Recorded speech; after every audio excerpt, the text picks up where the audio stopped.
So in this chapter, we'll continue digging into the Vellum solver, adding other microsolvers that will define our movement, and we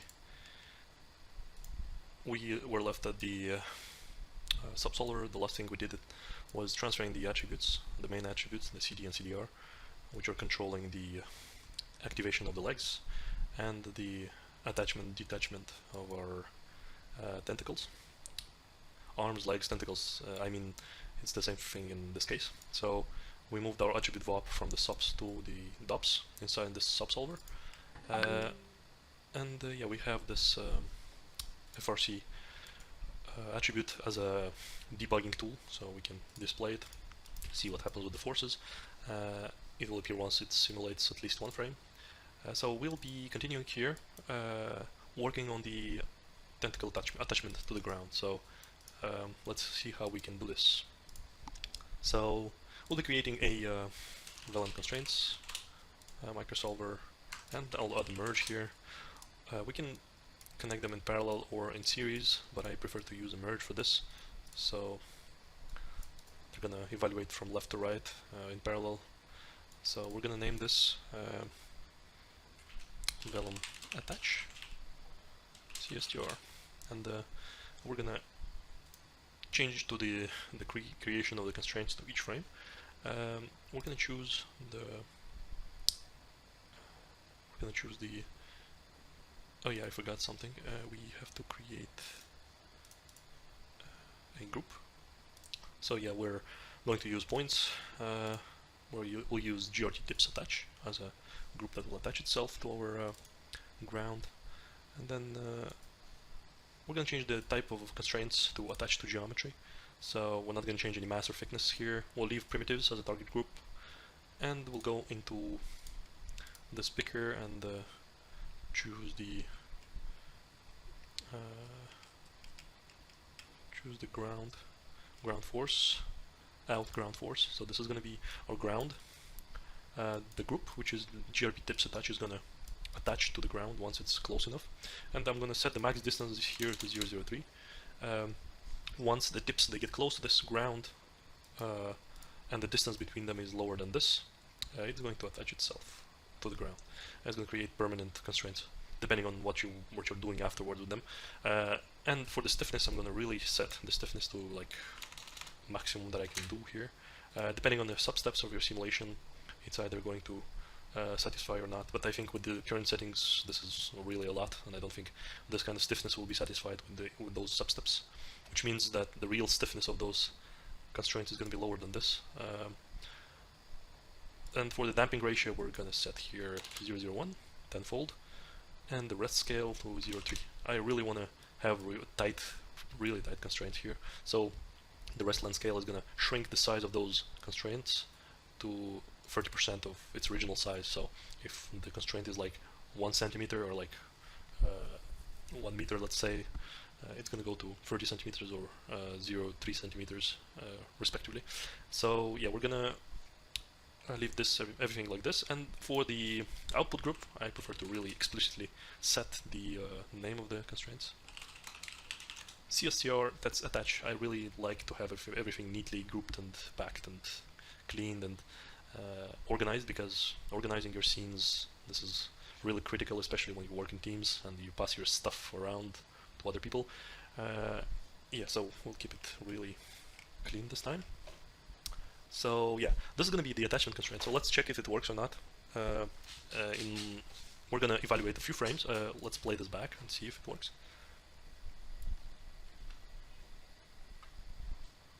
So we see the vectors that are kind of activating, but they are not doing anything with the arms yet. Oh yeah, so it starts to move, and once the tips they just get close to the ground, you'll see that there's going to be something happening here. I'll evaluate a few frames and come back. So we see that something's happening there. I'm going to disable the visualization of this FRC debugging attribute, and I'll come back to the Vellum node and go into the visualize and check attach to geometry. It will display the attachment constraints. So as you can see, there's attachment constraints on all the 3 arms, And yeah, I'm gonna decrease the size so it doesn't really.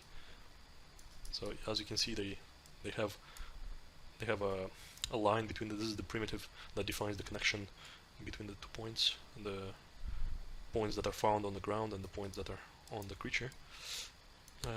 Maybe the rest length scale was a little bit too much, because it really tries to push the constraints to shrink them really tightly in size, and maybe it puts a lot of strain on the polygons and tetrahedrons and may create interpenetrations between the monster body and the ground. I'll leave it to 0. I'll set it to 0.6 for now. So now we have the constraints that attach themselves to the ground, but now we have to think about detaching them once there's a force applied to this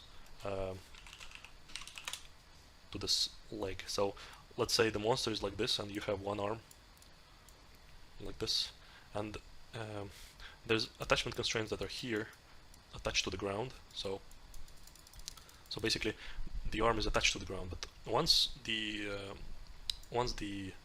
arm becomes white, the tip of the arm becomes white, there's this force that we talked about, and it is applied in a diagonal manner. So it has to go into this direction. So let's say you have this this direction that is defined by the 2 vectors, the forward and the normal vector, and but we have the attachment constraints that are really holding the arm down, and we want to cut to make them disappear at this moment in time. Like when the tip becomes white, I really want to kill these constraints off so they don't hold the arm stuck to the ground. So in order to do this, we have to tell the constraints that we don't need them anymore when the tips become white. So this is why we have the CD attribute also, so we can really disconnect and kill off these primitives, these connection primitives, in order to release the arm. So how do we do this? It will require a little bit of Vex. So we're going to create a Vellum constraint properties. So this is another microsolver which is amazing, and it can control stuff using Vex. So we're going to check this checkbox, the group checkbox, and the use Vex expression. We're going to choose the CSTR. So we use this one, CSTR TEDs attached. Because we're on the first frame, we don't see this group in the list. So you see there's no CSTR TEDs attached here, because the group will be created once there's at least one primitive created by this microsolver. Because we're above the ground and the tips, they don't even touch the ground, there's no primitives created, there's no attachments created, so there's no group like this created. So feel free to just copy the name of this output group and put it here, because we're gonna process only these constraints. I really don't want to touch anything else except this group. I want to kill these specific constraints when our CD, our color, becomes bigger than 0. So basically, any component of our CD becomes higher than 0, then we kill off these constraints. So in order to do this, we have to check the remove checkbox. This is a dummy parameter, so we have to connect some code to it, because it's called remove. So you'll see how we use this in order to get, because our attribute, the CD attribute, is it's a point attribute. So in some way we have to tell the primitives which are connected to those points to listen, to follow what's happening with the point attribute. So let's create a list of points which are connected to these attachment constraints. So in PTS, so we're creating an array of points which are connected to these primitives, and the syntax is this. So basically we're creating an array, prim points it's called, the function, and then we're checking if the length of this array is 0, then nothing happens, and then for we're gonna loop through that array, find each point in that array for each int pt. So we're creating another variable which is called pt in the array pts, and we're opening a bracket. I'm gonna sample the color, vector color, and it's gonna be point attribute, which is cd, with the index, the pt, instead of the ptnum we're using the pt. This way we're basically cycling through all the points that are connected to our attachment constraints primitives and checking their color. So once the color is higher than 0, we're activating this dummy attribute which is called remove. So this remove attribute is going to be a boolean which is the result of this condition. So if our color, if the color of the point which is connected to this attachment constraint is above 0, the remove is activated, so it becomes 1. So any constraint, attachment constraint that has is connected to a point that has a color like this higher than 0, it's going to be killed off. So we're really physically removing this primitive, this constraint from the simulation safely. Sometimes you can really remove some primitives in a really not safe manner, and it's going to be it will give you an unstable simulation. So to just go through this code again, we're basically creating a point array, which is an array made of points connected to these attachment constraints. We're checking if the list, if the length of this array, which is the amount of points, if it's equal to 0, it just does nothing. And we are doing a for each loop, which cycles through this array, and for each point in that array, we're checking the color. So if the color is 0, it's bigger than 0, the remove dummy parameter is going to be activated. So this is how you use the remove. Same with the broken here. You're using like a condition, so it equals to a condition all the time. So it must be equal to a condition, which yields you like a 0 or 1 or whatever. But usually these two are Boolean parameters. They require like either 0 or 1, because like nothing in between is going to work. 0 or 5 is not going to remove the. I didn't try it, but it might not work. So you need 0 or 1. So yeah, this is where we. So let me push this back to the brackets. So now we have this code, and let's see if it works. I'm gonna evaluate a few frames, can come back.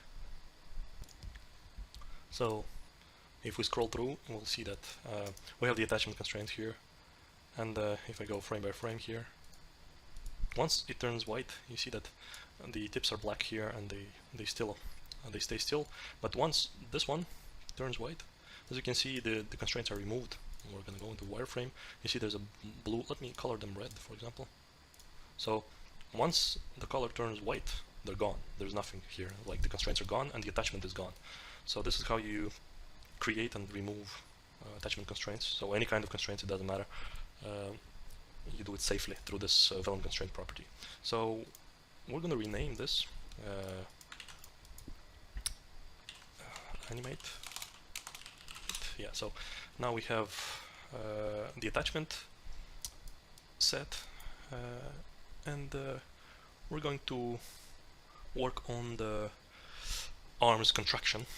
So once we have the arms attached to the ground, we need the arms to contract. So the color on the arms, you see the white and black on the arms, on this part of the arm. This is going to control the contraction of our arm. So in order to do this, we're going to make another microsolver, and we're going to copy this previous Vellum constraint property.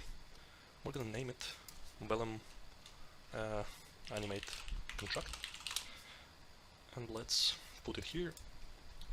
And the Vellum animate contract is going to control our dead fibers. So remove the CSTR. We're going to find the dead fibers constraints here because they're already created earlier, before we we'll lay down the Vellum solver. So CSTR dead fibers. We're going to use the same code that we used before, but also, yeah, we're not gonna remove any constraints here, so we're gonna uncheck this. I'm gonna remove this also, the remove dummy parameter. But yeah, we're gonna set the stiffness here, because the stiffness, if you remember well, in the fibers constraints, we set our output group to CSTR dead fibers, and we set the stiffness to 0. So nothing happens with the dead fibers. So let's set the stiffness here to 0 also, and this value is going to be replaced by this vex code. We're going to tell it to, we're going to set this stiffness. If you see parameter stiffness in the explanation box, it's called stiffness, so we're going to override this value with something in vex. So we have the same code that previously used in the attachment constraint microsolver, and I'm going to set the stiffness as a fit color x. So we're going to take the x component, the red channel of the color, and because it's a value between 0 and 1, we're going to fit it. I'm going to take the initial values, like the old minimum and old maximum are going to be 0 and 1, and the stiffness is going to go from 0 to 1000. So which means that the stiffness parameter is going to be replaced by either with a value between 0 and 1000, depending on the color that is blinking here. So if it's black, the value is still going to be 0. If it's white, the value is going to be 1000, so it means it's going to contract. And if it's gray, it's going to be 500. So it's a gradual contraction, a gradual release, gradual expansion of the muscle. So it's a basic contraction and release animation. We're using only the TETS fibers, and you'll see I'm going to play back a few frames, and you'll see what it does, and then we're going to fix the issues that come with it, because there's going to be issues. See you in a second. So as you can see, it already starts to move. The middle arm is thicker, so there's more tetrahedrons there, and there's more weight, so it pulls more forward. So the other two arms are a little bit thinner. There's less compression going on there, but as you can see, it moves the body forward, so this is great. We're on the right track, so we already worked on this. Oh, the other thing we didn't consider is the movement kind of deforms and changes the shape of the arms. So if we check the dir arm attribute, along which the fiber constraints are contracting, you'll see that you see that it's kind of messed up because it keeps the same direction. I wanted the dir arm attribute to follow the deformation of this tetrahedral mesh. So I want to compress this mesh in this direction, but the vector is not updating at this time, so it still keeps the same direction that we had initially. This is a problem, so I really want this to follow along the deformation of our mesh.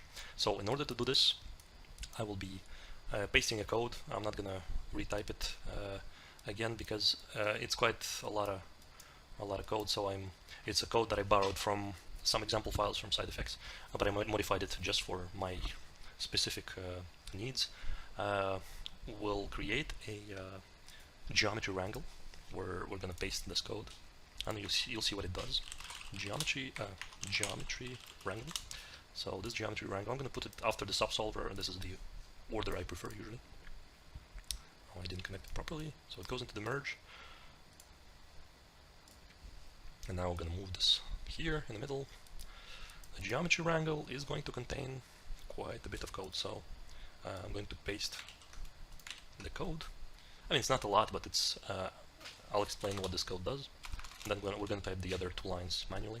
So it's pretty much the same. So we're defining first of all, we're including a PBD constraints library from Houdini's repo, basically from Houdini's folder. There's like a library which is called pbdconstraints.h, and it contains some functions like isTetAwrap.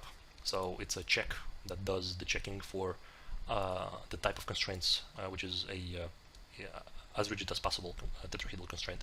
So we're basically looping through all the primitives that belong to each point of this geometry, and we're checking if the constraints between those primitives, between those points and primitives, are as rigid as possible, are tetrahedral constraints. And we're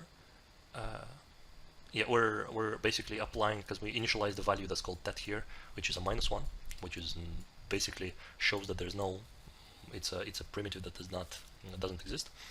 And once we check that it's a tetrahedral constraint of the type as rigid as possible, like we have here, which is, you see, a nonlinear AWrap.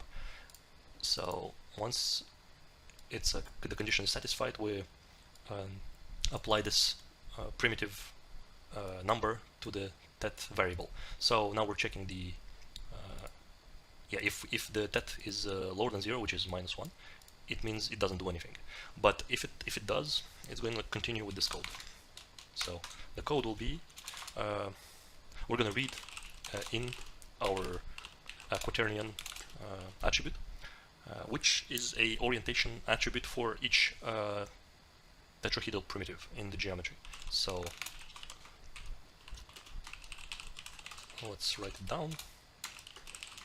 So We're reading in from the second input of our geometry, and we're going to change this because we need to. I'll show you how.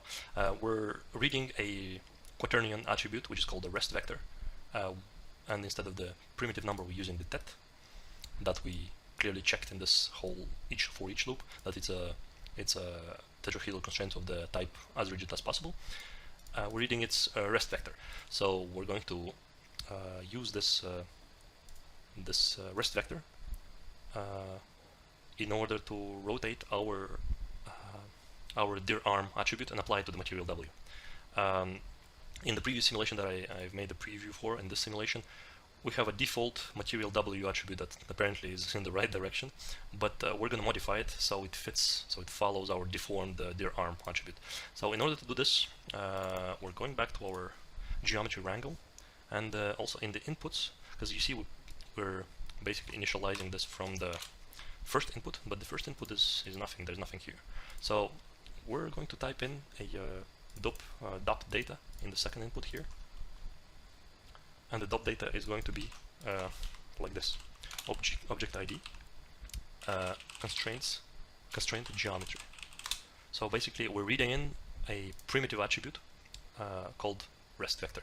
As you saw before, I connected the null to this primitive constraint geometry output, and this constraint geometry output contains all the constraints that are created by Vellum.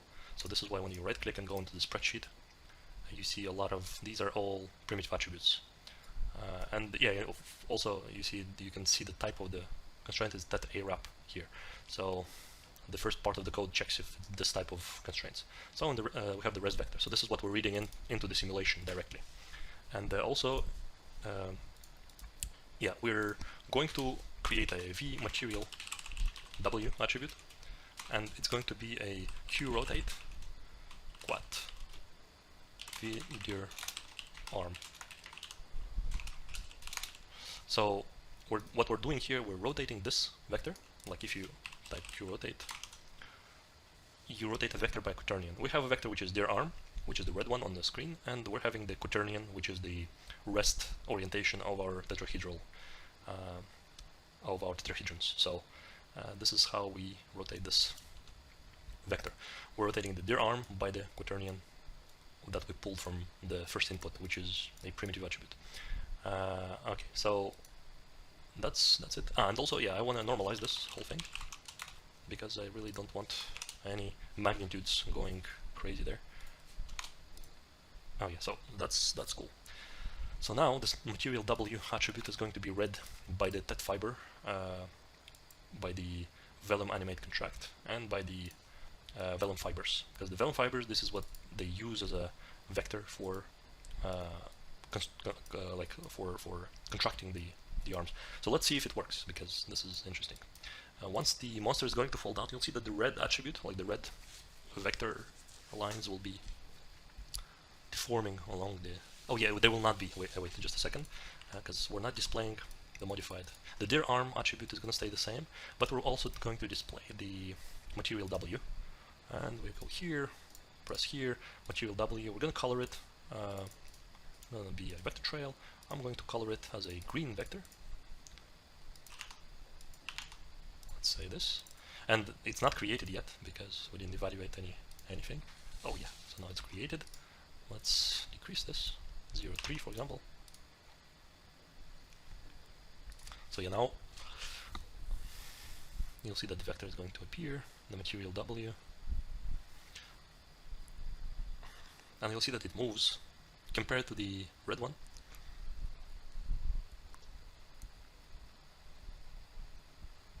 And so the green one deforms with the arms.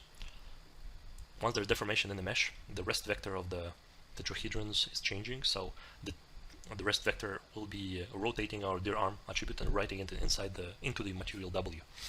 So it's a container for rotated dir arm. So as you can see, there's a big difference between the two vectors.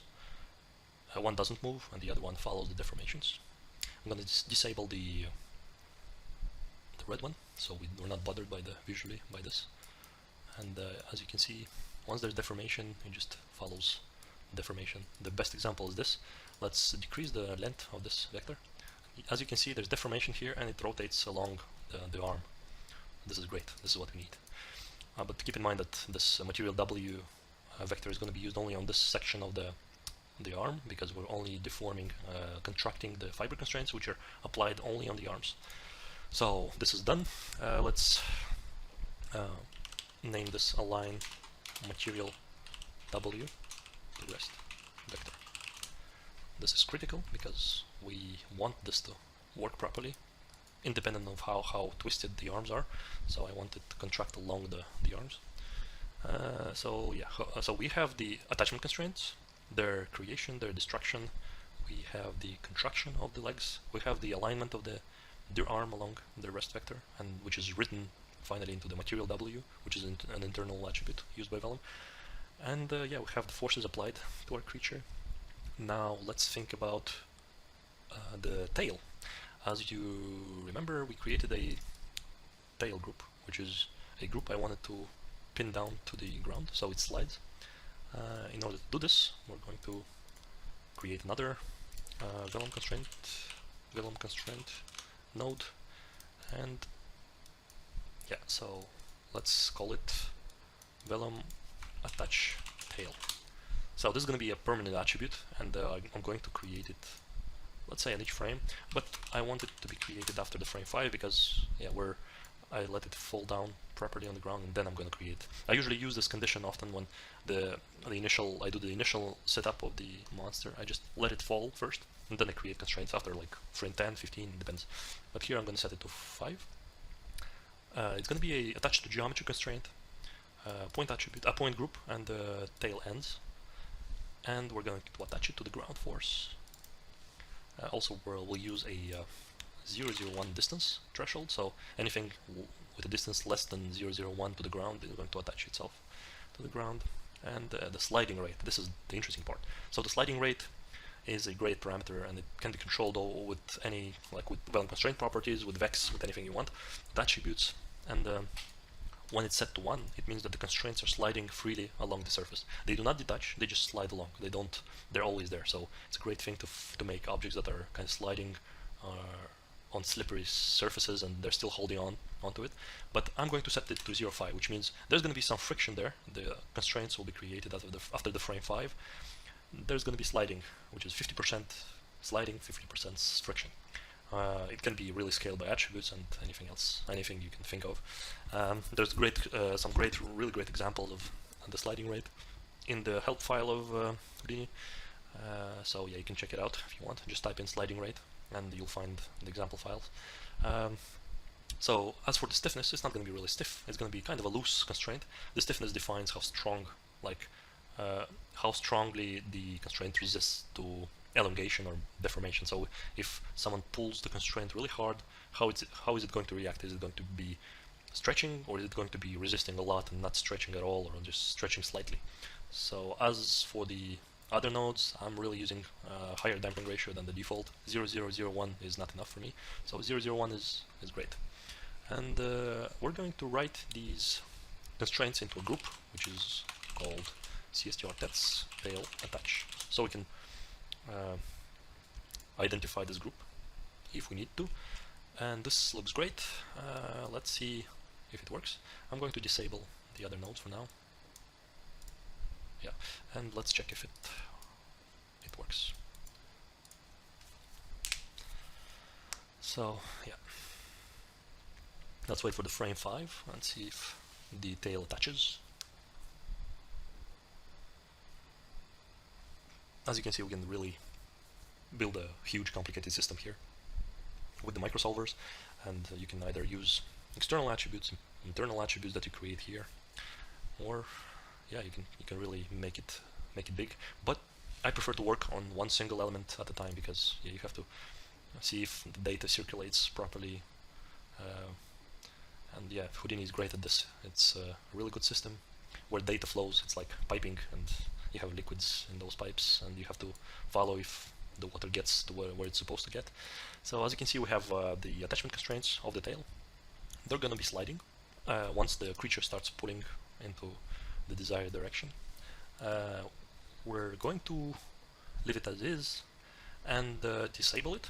and we're going to work on the bubbles next. So this is the last microsolver, and it's going to be a vellum constraint. We're going to actually duplicate this one because it already has the code in it, and this is great. Enable it. I'm going to call it vellum bubbles animate, and remove this group, and we're going to check the bubbles. This is our group, and what we're going to modify here is going to be a little bit different than the other ones. We're going to check if oh, actually no, the bubbles are a point group. I don't want to use it. What I want to change the length, the rest length of is the that stretch. So we're going to inflate the tetrahedral stretch constraints, which are hiding underneath the skin. But I want to filter only the tetrahedrons that belong to this bubbles group. So let's see, or maybe let's see if it works like directly with the. What I want to check is make a blast node here. Let's see if we have the group propagated. Body bubbles. Also, the bubbles are tetrahedron. Yeah, so we actually can do it in two ways. So this works. We have the bubbles as tetrahedral group that contains the tetrahedrons. So in the bubbles, let's do directly the bubbles.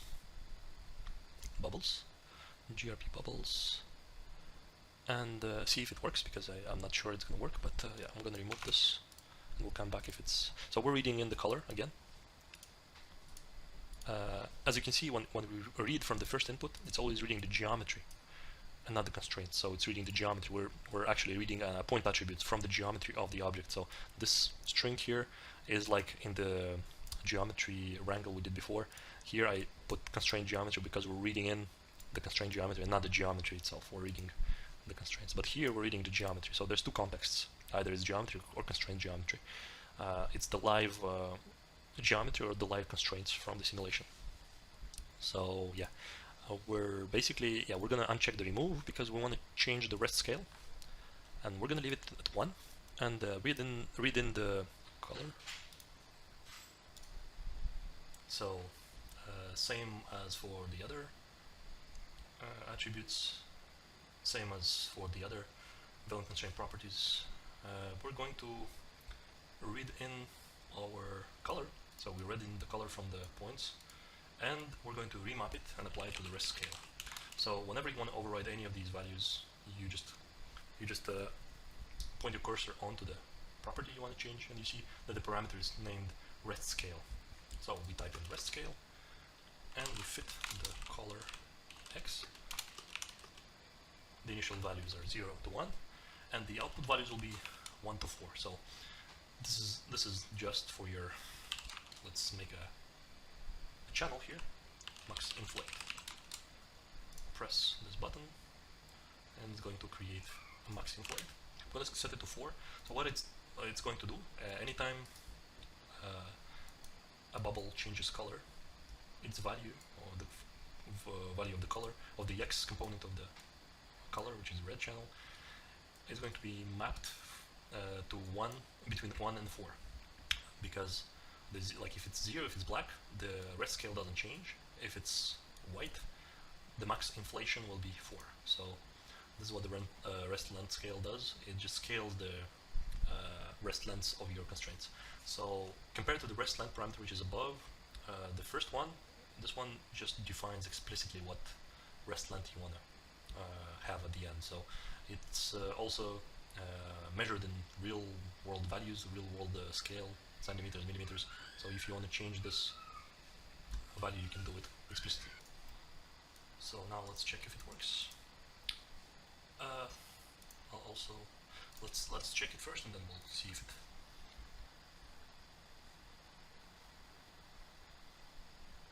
Yeah, so as I thought, what it does here is just a point group. It doesn't contain any primitive groups, because the list here is usually the list of all the groups, including the point groups and the primitive groups.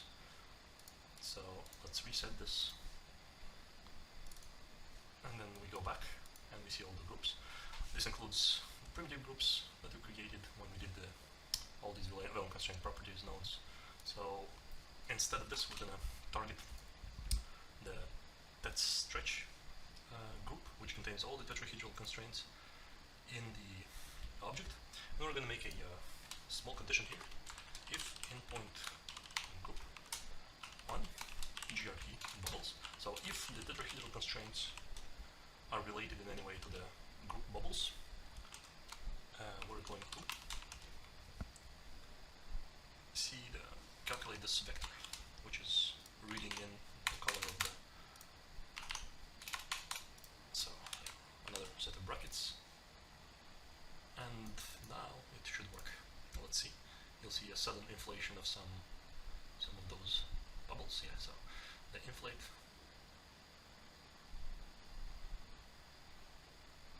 depending on the color. Yeah, so let's do the max inflate, something like 3. And now we're gonna enable all of these nodes and just simulate the entire thing, see how it works and if it works. We'll come back in the next lesson, see if everything is working properly, and if not, we'll fix that. See you in the next one.